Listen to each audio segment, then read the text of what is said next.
Mindanao, the Land of Promise, ang pangalawa sa pinakamalaking isla sa buong Pilipinas. Tara silipin natin ang mga naglalakihang gusali sa Mindanao.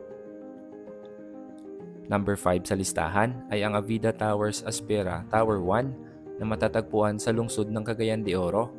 May taas na 105 meters, 29 na palapag at natapos ito taong 2018.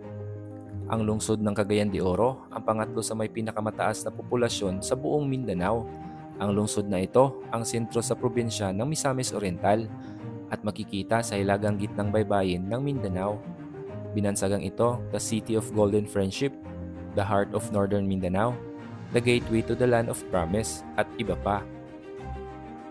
Kasing taas din ito ang Avida Towers Davao Tower 2 na matatagpuan sa lungsod ng Davao, natapos din sa parehong taon noong 2018.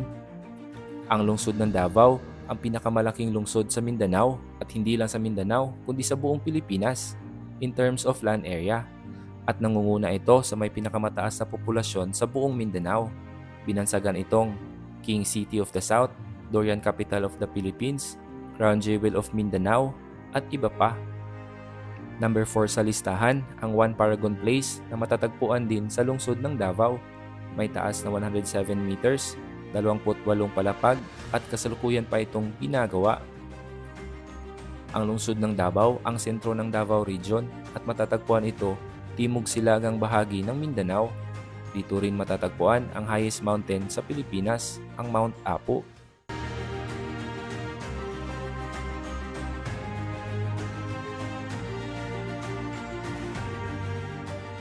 Number 3 sa listahan, Aeon Towers na matatagpuan din sa lungsod ng Davao.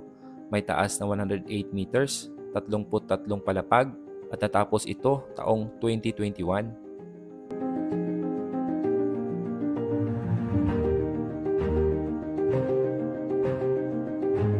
Number 2 sa listahan ay ang Avida Towers Aspera Tower 2 na matatagpuan sa lungsod ng Cagayan de Oro. May taas na 115 meters, 33 palapag at natapos ito ngayong taon 2023. At ang number 1 sa ating listahan, ang Vivaldi Residences na matatagpuan sa lungsod ng Davao. May taas na 118 meters, 36 na palapag at ang pinakamataas sa Davao at sa buong Mindanao. Inaasahang matatapos ito ngayong taon 2023.